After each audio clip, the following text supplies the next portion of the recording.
지금 이제 점점 정치적으로 민감한 시기로 당하고 있지 않습니까? 검찰도 역시 대선이 시작되기 전에 본선이 시작되기 전에 마무리 짓는다고 속도를 내고 있는데 왜냐하면 대선 기간이 되면 정치적 영향 때문에 뭘 어떻게 할 수가 없이 그대로 둘 가능성이 높거든요. 대선 기간에 예를 들어서 구속해서 역풍이 불까 봐도 그렇고 그렇게 대선 기간까지 끌고 가려고 할 수 있다. 그게 박근혜 전 대통령 입장에서는 유리하죠. 정치적 시기가 민감한 시간이 되면 어떤 딜의 여지도 열리고 그러니까 조사가 쉽게 끝나버리면 안 된다는 거죠. 그런 관점에서 게다가 그동안 박근혜 전 대통령 혹은 최순실 변호인들이 굉장히 좋아했던 게 이제 강압 수사, 압박 수사 이런 거지 않습니까? 이런 프레임이었죠. 생각해보시면 최순실 씨 갑자기 민주주의 특검이 아니라고 그러고. 네, 자백을 강요하고 있다 이렇게 외쳤었죠. 박영재 씨 부인. 김영재 씨 부인요. 김영재 씨 부인 박채윤 씨도 아직 조사도 안 받았는데 호흡 곤란으로 갑자기 앰뷸런스 실려간 거 생각났습니까? 예, 그렇죠. 병원 갔다 왔는데 정상이라고 나왔었죠. 네, 아무런 문제 없다고. 조사를 받기 전에 너무 일찍 퍼포먼스에 들어간 거죠.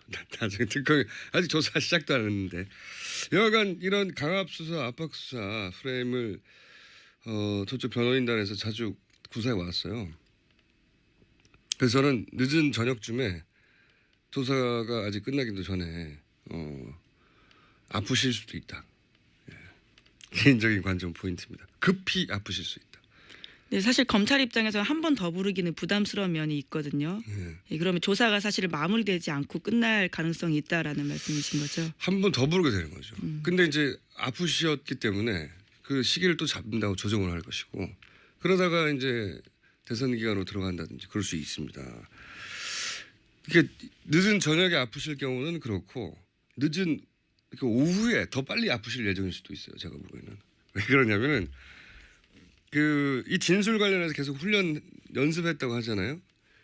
근데 이제 답변은 심플하게 두 가지일 거라고 봐요. 최순실 관련은 모른다. 나는 알지 못했다. 이때까지 쭉 일관된 태도. 그리고 또 한 가지 본인이 했다는 걸 부인할 수 없는 부분은 그거는 뭐 국정 운영. 예, 선의와 정책. 예, 정상적인 국정 운영이었다. 그 나머지는 묵비할 거라고 보거든요. 네. 묵비를 하면 아무것도 안 쓸 것 같죠. 묵비를 하면 점점점 찍을까요? 검찰이 조서 꾸밀 때? 아닙니다. 뭐 씁니다. 그때도. 묵묵부답하며 창밖을 바라보았다. 뭐 이런 식으로. 묵묵부답하며 핸드폰을 만질 거였다. 이렇게 뭘 써요. 실제. 시간이 굉장히 걸려요. 근데 그 과정에서 묵비를 하다가 검찰도 이게 자주 오는 기회가 아닌데 당연히 말로만 묻겠어요. 뭐 안종범이나 또는 정우성 관련해 구체적인 진술, 뭐 녹취, 뭐 물증 이런 걸 탁 들이댈 수 있잖아요. 네, 핵심 증거들이죠. 네. 그때 묵비하기가 쉽지 않아요. 이게 묵비권 행사해 봤어요?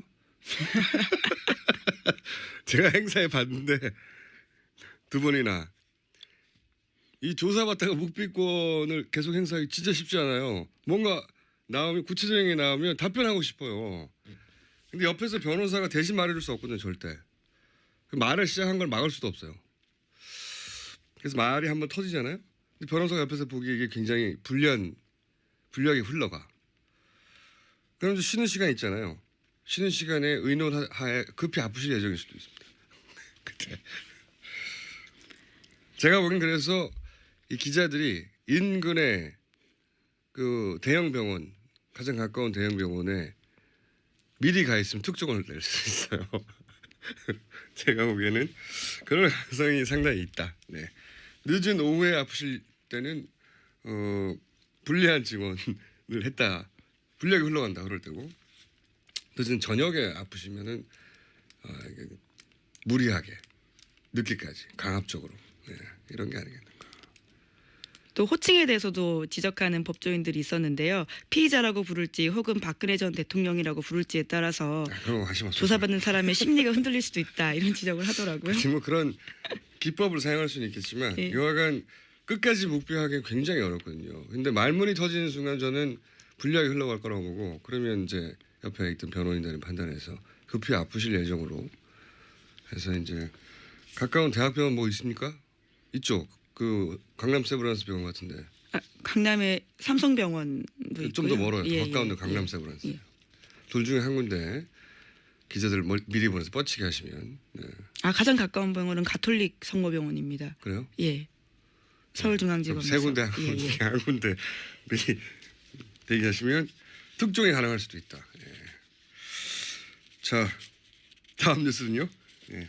제 관전 포인트는 그겁니다. 어떻게 이 난국을 헤쳐나갈 것인가. 정상적인 방법으로 안 되거든요. 너무 불리해. 예. 방법이 뭐 있나요? 아프실 예정인 거죠. 자, 다음은요.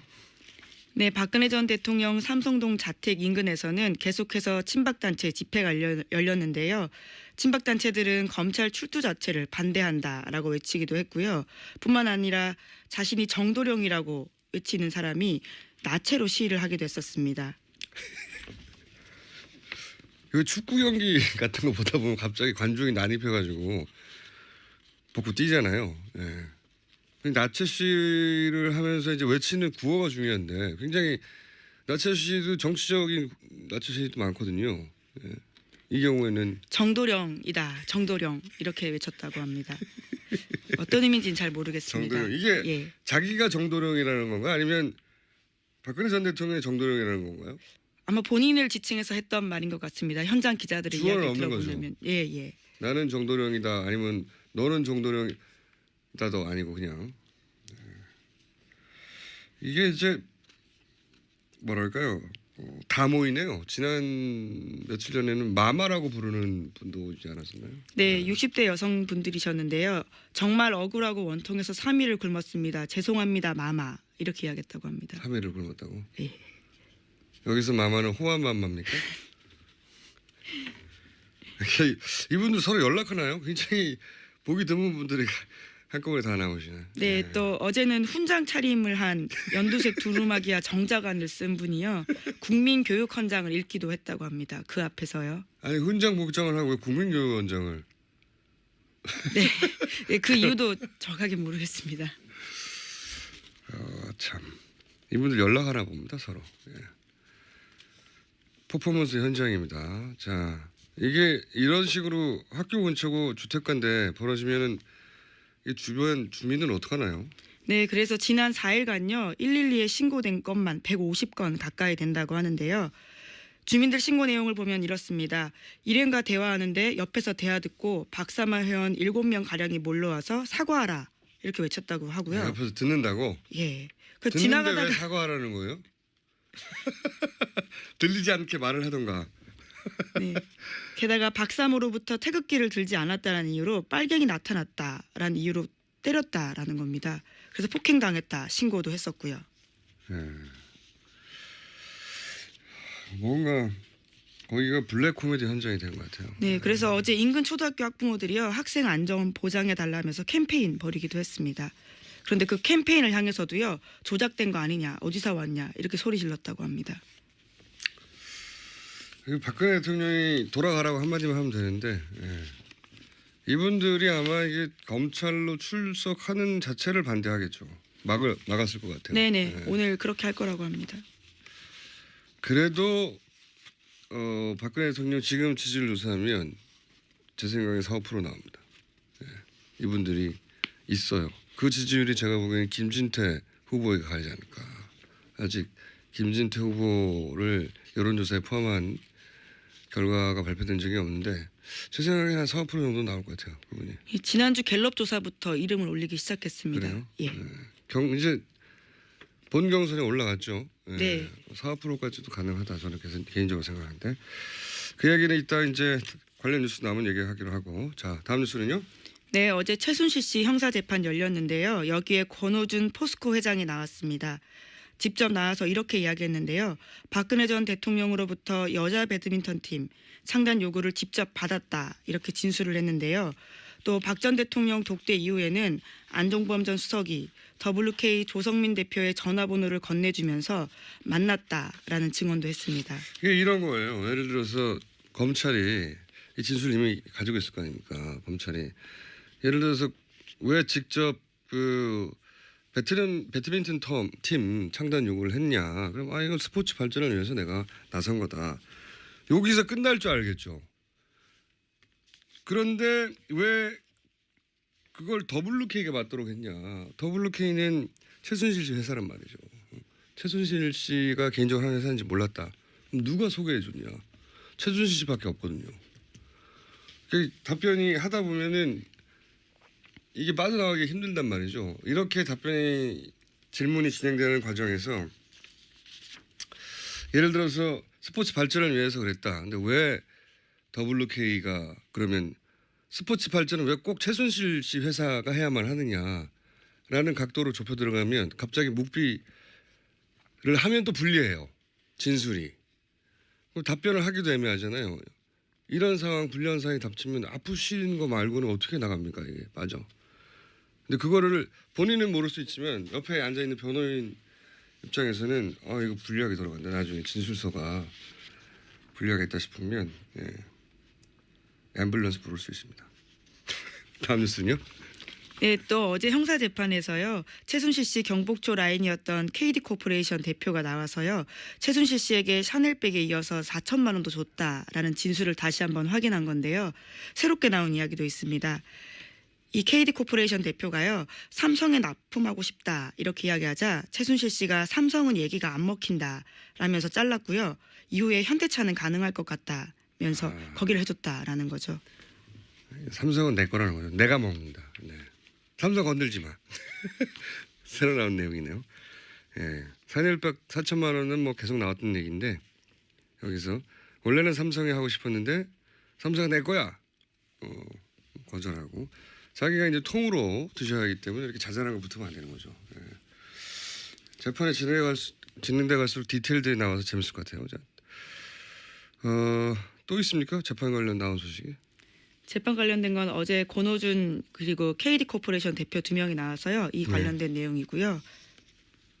미르재단 K스포츠재단 설립이 취소됐다는 뉴스가 어제 나왔던 것 같은 그죠? 네, 문화체육관광부가 그렇게 결정했습니다. 두 재단이 불법적인 설립 운영으로 인해서 공익침해 상태가 됐기 때문에 이를 처분을 취소한다라고 하는 건데요. 없어지게 된 겁니다. 그럼 이제 예를 들어서 노승일 씨, 박근영 씨 이런 분들은 어떻게 할까? 당장 뭐 먹고 사나. 그래서 저희가 잠시 후에 노승일 씨를 만나볼 예정입니다. 네. 자, 다음 주는요? 정유라 씨 쪽이 덴마크 검찰의 한국 송환 결정에 불복해서 지난 17일에 법원에 이의 제기를 공식 접수했는데요. 그런데 그날 오후에 정유라 씨 변호사가 자택에서 숨졌다고 합니다. 참. 이 집안 주변은 말이죠. 이제 의문사가 많아요. 네. 이 사망이 어떤 의혹이 있다. 그건 현재까지는 모르겠으나 10년 이내만 따져도 박정희 생가보존회장 의문에 아무 이유 없는 의문의 살해를 당하죠. 네, 살인 사건이었죠. 네. 근데 이제 정치적으로 따지면 이 박정희 생가보존회장이 사망하면서 사실은 당시에 친박연대가 그 지역에 상당히 선전했어요. 네.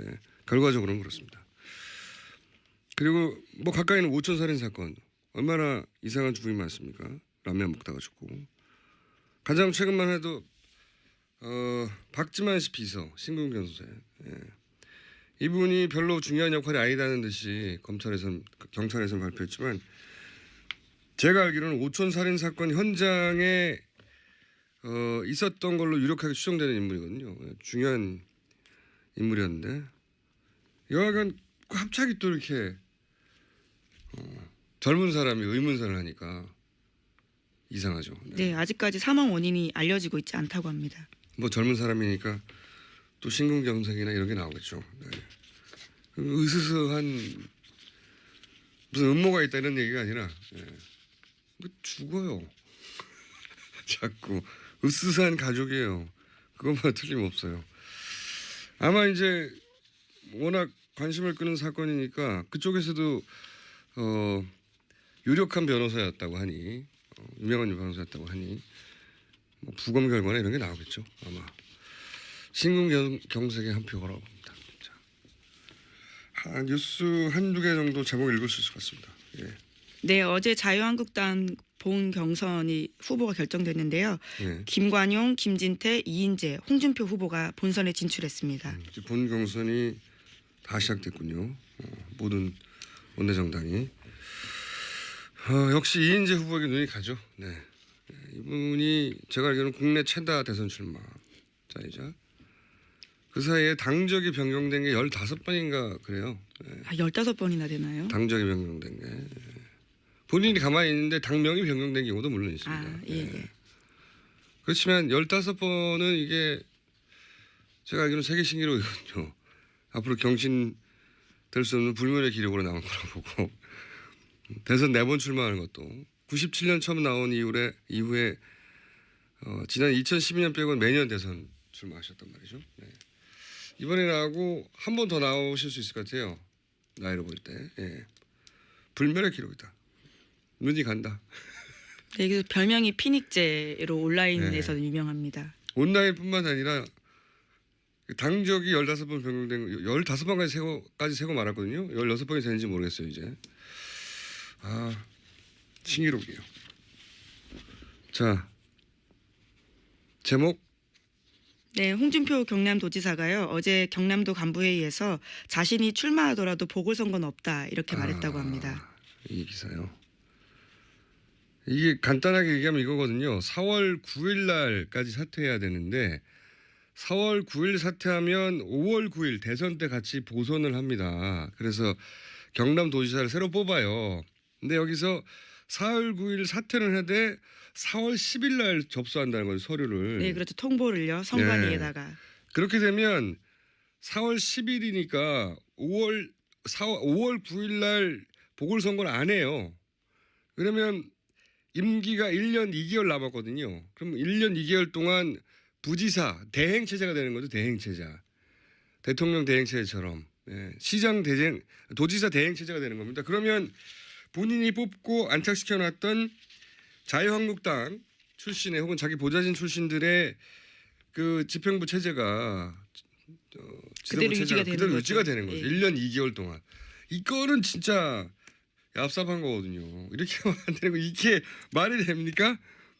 그 법에 빈틈을 노린 건데 이거 어떻게 됩니까 이거. 이건 말이 안 되는 거예요. 법적으로는 어떻게 할 수 없는데 이건 욕먹어야 됩니다.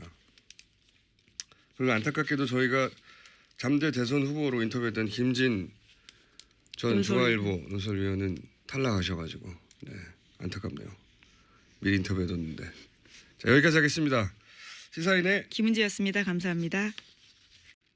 지금 이제 점점 정치적으로 민감한 시기로 다가가고 있지 않습니까? 검찰도 역시 대선이 시작되기 전에 본선이 시작되기 전에 마무리 짓는다고 속도를 내고 있는데 왜냐하면 대선 기간이 되면 정치적 영향 때문에 뭘 어떻게 할 수가 없이 그대로 둘 가능성이 높거든요. 대선 기간에 예를 들어서 구속해서 역풍이 불까 봐도 그렇고 그렇게 대선 기간까지 끌고 가려고 할 수 있다. 그게 박근혜 전 대통령 입장에서는 유리하죠. 정치적 시기가 민감한 시간이 되면 어떤 딜의 여지도 열리고 그러니까 조사가 쉽게 끝나버리면 안 된다는 거죠. 그런 관점에서 게다가 그동안 박근혜 전 대통령 혹은 최순실 변호인들이 굉장히 좋아했던 게 이제 강압 수사, 압박 수사 이런 거지 않습니까? 이런 프레임이었죠. 생각해 보시면 최순실 씨 갑자기 민주주의 특검이 아니라고 그러고. 네, 자백을 강요하고 있습니다. 이게 늦은 저녁에 아프실 경우는 그렇고 늦은 오후에 더 빨리 아프실 예정일 수도 있어요. 제가 보기에는. 왜 그러냐면은 이 진술 관련해서 계속 연습했다고 하잖아요. 근데 이제 답변은 심플하게 두 가지일 거라고 봐요. 최순실 관련은 모른다. 나는 알지 못했다. 이때까지 쭉 일관된 태도. 그리고 또 한 가지 본인이 했다는 걸 부인할 수 없는 부분은 그거는 뭐 국정 운영. 예, 선의와 정책. 예, 정상적인 국정 운영이었다. 그 나머지는 묵비할 거라고 보거든요. 네. 묵비를 하면 아무것도 안 쓸 것 같죠. 묵비를 하면 점점점 찍을까요? 검찰이 조속 꾸밀 때? 아닙니다. 뭐 씁니다. 그때도 묵묵부답하며 창밖을 바라보았다. 뭐 이런 식으로 묵묵부답하며 핸드폰을 만질 거였다. 이렇게 뭘 써요. 실제. 시간이 굉장히 걸려요. 근데 그 과정에서 묵비를 하다가 검찰도 이게 자주 오는 기회가 아닌데 당연히 말로만 묻겠어요. 뭐 안종범이나 또는 정우성 관련된 구체적인 진술, 뭐 녹취, 뭐 물증 이런 걸 탁 들이댈 수 있잖아요. 네, 핵심 증거들이죠. 네. 그때 묵비하기가 쉽지 않아요. 이게 묵비권 행사해 봤어요? 제가 행사해 봤는데 2번이나 이 조사받다가 묵비권을 계속 행사하기 진짜 쉽지 않아요. 뭔가 나오면 구체적인 게 나오면 답변하고 싶어요. 근데 옆에서 변호사가 대신 말해줄 수 없거든요, 절대. 말을 시작한 걸 막을 수도 없어요. 그래서 말이 한번 터지잖아요. 근데 변호사가 옆에서 보기에 이게 굉장히 불리하게 흘러가. 그럼 이제 쉬는 시간 있잖아요. 쉬는 시간에 의논하에 급히 아프실 예정일 수도 있습니다. 그때 제가 보기엔 그래서 이 기자들이 인근의 그 대형 병원, 가장 가까운 대형 병원에 미리 가 있으면 특종을 낼 수 있어요. 제가 보기에는 그런 가능성이 상당히 있다. 네. 늦은 오후에 아프실 때는 불리한 증언을 했다. 불리하게 흘러간다 그럴 때고 늦은 저녁에 아프시면은 이게 무리하게 늦게까지 강압적으로 이런 게 아니겠는가. 또 호칭에 대해서도 지적하는 법조인들이 있었는데요. 피의자라고 부를지 혹은 박근혜 전 대통령이라고 부를지에 따라서 그런 거 하지 마세요. 조사받는 사람의 심리가 흔들릴 수도 있다 이런 지적을 하더라고요. 지금 뭐 그런 기법을 사용할 수는 있겠지만 예. 여하간 끝까지 묵비하기 굉장히 어렵거든요. 근데 말문이 터지는 순간 저는 불리하게 흘러갈 거라고 보고 그러면 이제 옆에 있던 변호인단이 판단해서 급히 아프실 예정으로 해서 이제 가까운 대학병원 뭐 있습니까?